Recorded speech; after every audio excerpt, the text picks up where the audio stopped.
এবার কাগজ দিয়ে বায়োডিগ্রেডেবল বা পচনশীল ব্যাটারি তৈরি করেছেন গবেষকরা। তাদের দাবি, যা প্রচলিত শক্তি সঞ্চয় ও ব্যবহারের পদ্ধতিতে বিপ্লব ঘটাতে পারে। এই উদ্ভাবনটি করেছে সিঙ্গাপুর ভিত্তিক স্টার্টআপ ফ্লিন্ট। কোম্পানিটির দাবি, এটি বিশ্বের অন্যতম টেকসই ব্যাটারি। এতে পরিবেশবান্ধব বিভিন্ন উপাদান ব্যবহার করেছেন গবেষকরা, ফলে মাটিতে পুঁতে রাখলে 6 সপ্তাহের মধ্যেই মিশে যাবে এটি।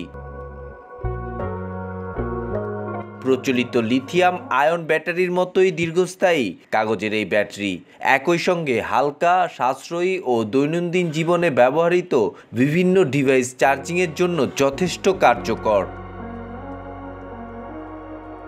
কাগজের টুকরোর মধ্যে হাইড্রোজেলের একটি রিং ব্যবহার করে কাজ করে এই ব্যাটারিটি।